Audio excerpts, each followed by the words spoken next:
Zak Nwekassa, tu te permets encore une fois de plus d'insulter le pays de Samuel Eto'o, Roger Mila, de Francis Ngannou, parce que vous avez toujours tendance à vouloir rabaisser et ridiculiser ceux qui vous dépassent.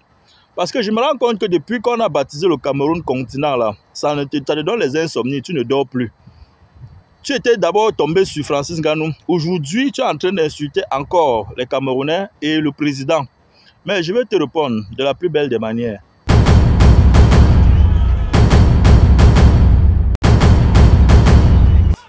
Bonjour et bonsoir mes chers frères et sœurs. Bienvenue une fois de plus sur ma page officielle FM Tapsec.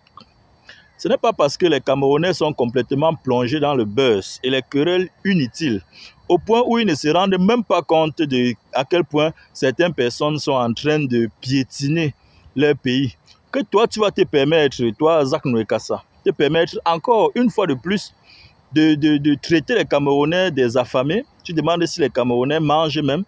Tu dis que c'est à cause de la famine, de la souffrance au Cameroun qu'on pond les enfants n'importe comment. Et les enfants, les filles sont sur les réseaux sociaux à l'âge de 12 ans pour se... Mais je me demande si toi-même, tu connais même d'abord l'histoire, tu connais même les réalités de ton pays, avant d'être en train de parler du Cameroun de cette façon-là. Parce qu'il y a un adage qui dit ceci, avant de regarder la brindille qu'il y a dans l'œil de l'autre, il faut d'abord t'occuper de la poutre qu'il y a dans ton propre œil. Je sais que c'est le propre des Africains, d'ailleurs, parce qu'aujourd'hui, tu as déjà construit une belle maison, tu roules dans de belles voitures, que tu peux te permettre de dénigrer, d'insulter le pays des champions, un grand pays, manquer le respect à toute une communauté des Camerounais, comme tu le fais. C'est déjà devenu une habitude. Mais avec tout le respect que moi j'ai pour les Congolais, surtout pour leur président aussi, Félix Tshisekedi, que moi je considère encore jusqu'ici comme un panafricain. Alors pour ceux qui ne savent pas, et même toi-même Zak Nwekassa, parce que si tu le savais, je ne suis pas sûr que tu te permettrais de parler du Cameroun de la sorte là. Le Congo est le deuxième pays le plus grand d'Afrique après l'Algérie, avec plus de 2 300 000 km². Et pour les ressources naturelles, le Congo est l'un des pays les plus riches du monde entier. Du monde. Avec plus de 51% de réserves mondiales du cobalt. Vous savez ce que c'est que le cobalt, qui est utilisé dans la fabrication des turbines, des avions, des bateaux, dans les voitures aussi même, et les fusées et consorts. Et avec plus de 60% de réserves mondiales du coltan. Vous savez ce que c'est que le coltan? On l'utilise pour la fabrication des téléphones, des ordinateurs, même la 5G qu'on utilise maintenant là. Si la technologie est en train de se révolutionner à la vitesse de la lumière dans le monde, c'est avec les ressources qui viennent du Congo. Mais paradoxalement, le Congo est parmi les 5 pays les plus pauvres du monde, pas de l'Afrique, du monde, avec près de 74% de la population qui vit sur le seuil de la pauvreté. Et toi, tu veux venir parler du Cameroun de cette façon-là? Est-ce que tu es au courant de ces réalités-là? Tu parles de la pauvreté, tu parles de la famine. Tu as vu, c'est tout récemment là qu'on a fusillé tous les 150, plus de 150 colonnes, ou c'est Corona là-bas au Congo, à cause de la famine.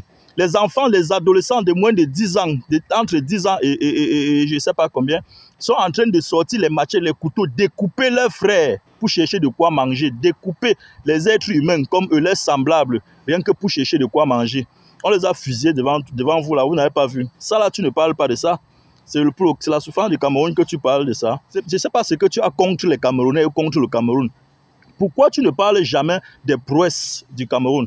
Samuel Eto'o, c'est un champion. Tu as déjà parlé de lui un jour. Francis Ngannou, que tu avais dénigré la dernière, tu avais voulu dénigrer la dernière fois. Il est champion du monde MMA. Tu as parlé de ça. Hein? Il y a tout ce qui est bien au Cameroun, ou bien il n'y a jamais eu rien de bien. Tu as déjà parlé de ce qui est bien. C'est ça qu'on appelle la mauvaise foi. C'est ça l'aigreur. C'est les gens, c'est les aigris qui font ça. Il faut souvent... Pourquoi chaque fois que tu veux parler du Cameroun, tu parles que de ce qui n'est pas bien? Tu ne peux pas parler une seule fois de ce qui est bien aussi. C'est ça votre méchanceté, la noirceur de votre cœur. Mais toi qui penses, toi qui montres être quelqu'un d'être d'accompli, qui vit ta vie, qui a tout réussi, mais qu'est-ce qui te fait, qu'est-ce qui te rend jaloux et aigri d'un peuple comme ça, comme les Camerounais? Pourquoi? Qu'est-ce qui te dérange sur eux? Et tu parles que les filles camerounaises sont des prostituées. Il y a un phénomène au Congo qui a pris de l'ampleur. Le phénomène Oujana, si je prononce bien, qui a pris de l'ampleur. C'est des filles âgées entre 10 et 17 ans qui sont en train de se vendre dans la rue, dans les bars, dans les hôtels.